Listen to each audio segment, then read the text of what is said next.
নমস্কার সবাইকে, ত্রিপুরা পাবলিক অপিনিয়নে স্বাগত। আমি সোমেন রয়েছি আপনাদের সঙ্গে। আজ আমি যখন ভিডিওটি তৈরি করছি রাত তখন 11টা বেজে 10 মিনিট এবং বার হচ্ছে মঙ্গলবার। হয়তো ভিডিওটি যখন পোস্ট করব তা অনেকটা দেরি দিয়ে পোস্ট হবে, কিন্তু আজকের এই ভিডিওতে বলার হচ্ছে গত কয়েকদিন ধরে আমাকে অনেকেই বারবার ফোন করছো, বারবার রিং করছো, বিশেষ করে স্পেশাল এক্সিকিউটিভ, এবং বেশ কয়েকদিন ফোন করছো এসটিজিটি নিয়ে। গত কয়েকদিন আগে আমরা দেখেছি যে তোমরা এসটিজিটি ভাই বোনরা তোমরা রাস্তায় নেমেছো, আবার বিক্ষোভ করেছো। এবং আজকের এই ভিডিওটি অবশ্যই একটা আবেগ নিয়ে করছি ভিডিওটি। কারণ কি, আমরা যখন দেখছি স্পেশাল এক্সিকিউটিভের এতগুলি ছেলে বারবার ফোন করে এবং অনেকটা বিরক্ত হলেও উত্তর দিতে বাধ্য হই, অনেকের সঙ্গে একটু বকাঝকা হয়, তারপর তারা ফোন করেন এবং তারা বলেন যে দাদা আমরা আপনার ছোট ভাইয়ের মতো, প্লিজ একটু খবরটা নিন।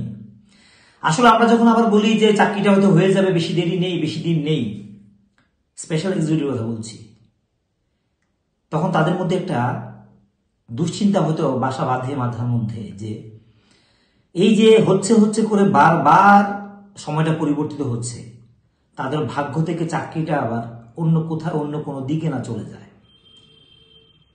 সময় দেরি হচ্ছে মানে কি, তারা ভাবছে যে আদৌ কি তাদের চাকরিটা হবে, চাকরি ছাড়া হলে কি ওর চাকরিটা হবে, সেই যে স্বপ্নটা দেখছে অনেকদিন ধরে, নাকি সেই অপেক্ষাটাই সার হয়।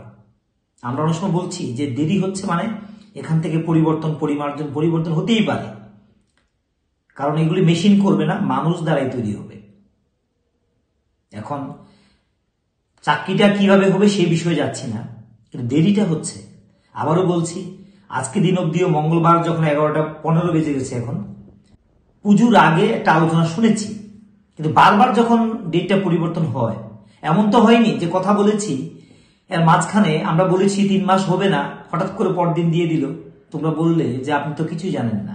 নাই জানতে পারি, তথ্য সবগুলি জানবো সেটা বড় কথা। অনেককে আমি বলি যে তোমরা অন্য খান থেকে খবরটা নাও, যারা আপডেট নিচ্ছেন বিভিন্ন সময়ের কারণে। যেহেতু আমি একজন প্রফেশনাল সাংবাদিক, not only a YouTuber, everyone should mind যে আমি শুধুমাত্র একজন ইউটিউবার নই। অনেকে দেখলে বলে যে দাদা ইউটিউবার, আপনি একজন ভালো দেখি আপনাকে, কিন্তু আদতে আমি একজন ইউটিউবার নই, আমি একজন সাংবাদিক, প্রফেশনাল সাংবাদিক। আমি 2-3টি প্ল্যাটফর্মে কাজ করতে হয় দিনের শেষে। রাত 4টা, ভোর 5টা, যখন সবাই তোমরা ঘুম থেকে উঠো তখন আমি ঘুমোতে যাই, এবং যখন তোমরা জাগো তখন আমি ঘুমাই। তার মধ্যে যে চেষ্টা করছি, কারণ কাঠামোর অভাব বারবার বলছি, তবুও তোমাদের আপডেট নেওয়ার চেষ্টা করছি। এখন অব্দি পজিটিভ কিছু পাইনি যে স্পেশাল এক্সিকিউটিভ নিয়ে বলবো। অনেকে বলো লাইভে আসার কথা, লাইভে এসে কি বলবো, কি তথ্য দেবো তোমাদেরকে? এখন অব্দি আমার কাছে এমন তথ্য কিছু নেই যে পুজোর আগে এটা হতে পারে, এটাই তথ্য। তোমরা অনেকে অনেক কথা বলেছো, আজ হচ্ছে কাল হচ্ছে, এই ইউটিউবার বলছে দাদা, সে বলছে, হয়নি তো। তাহলে এতদিন অব্দি, আজকে মঙ্গলবার অব্দি, এখন ঘড়ি কাটায় বাজে 17, তখনও যখন 11টা 17 বাজে, তখন অব্দি এমন কোনো তথ্য ভুল তোমাদেরকে দেইনি, বা শুধুমাত্র ফলোয়ার সাবস্ক্রাইবের জন্য না। কারণ আমি জানি তোমাদেরকে অনেক ইনফরমেশন আমি দেই, তারপরেও কিন্তু তোমরা অনেকেই আমাকে সাপোর্ট করো না। তারপরেও করি কেন, সেই যে কথাটা তোমরা বলো যে আমরা আপনার ছোট ভাই বোনের মতো, তখন কথাগুলি বলি। অনেক নেতা মন্ত্রী বক্তব্য নিতে গিয়ে তাদের কাছ থেকে গালমন্দ শুনতে হয়, শুধুমাত্র চাকরি ছাড়া কি আর কোনো কথা নেই। কারণ আমার বলার হচ্ছে যে আমরা তো বেকার ছেলেদের নিয়ে কথা বলি, আপডেট দিই। আমরা তো বলি না যে চাকরিটা আপনি তাদেরকে আজকে দিয়ে দিন বা 1 বছর পরে দিন। আমরা বলি যে যখন ইন্টারভিউটা নেওয়া হবে, নোটিফিকেশন হবে, সেখানে যেন উল্লেখ থাকে যে এই চাকরিটা কতদিন অবধি শেষ হবে, আমরা কমপ্লিট করব কতদিনের মধ্যে।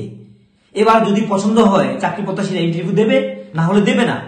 কিন্তু একটা চাকরির নাম করে যদি 5 বছর চলতে থাকে, সেই বাম আমলের ঘটনা শুনিয়ে গল্প কেচ্চা কাহিনী শুনিয়ে, তাহলে সেই তো বাম আমলের যে বঞ্চনার কথা আপনারা বলতেন, সেটাই তো হচ্ছে। একটা সময় বলা হয়েছিল টেট কেন পরীক্ষা দিয়ে নেওয়া হচ্ছে। বর্তমান মন্ত্রী, যিনি প্রাক্তন শিক্ষামন্ত্রী ছিলেন, রতনলাল নাথ, তিনি বলেছিলেন যারা টেটে চাকরি করছো, যারা অতীতের যারা চাকরি পেয়েছিলে, তোমরা জানো, বলেছিল যে পরীক্ষা দিয়ে যেহেতু চাকরি হবে, তাহলে কেন তারা ডে 1 থেকে রেগুলার কেন থাকবে না, এটা বলা হয়েছিল। আদৌ কি হয়েছে? প্রদীপের নিচটা কিন্তু সবসময় কালো। প্রদীপের উপরটা যত উজ্জ্বল মনে হয়, প্রদীপের নিচের জায়গাটা কিন্তু অন্ধকারই হয়। এটা প্রত্যেকের ক্ষেত্রেই সমান। এইগুলো স্পেশাল এক্সিকিউটিভ অপেক্ষা করতে হবে আরো কতদিন, এখন অব্দি আপডেট নেই। কারণ রাজ্য সভাপতি নির্বাচন নিয়ে যে তথ্য আসছে এই আজকে কালকে ফেসবুকে, এটা আগামী অগাস্ট মাসে হয় কিনা সন্দেহ আছে। হয়তো অগাস্টের মধ্যে হতে পারে, তবে সন্দেহ আছে। এবার যদি বলি স্পেশাল এক্সিকিউটিভ আদালতে তোমরা ঘুরছো, আমরা আবেগ ছাড়া এখানে কি তথ্য দেব?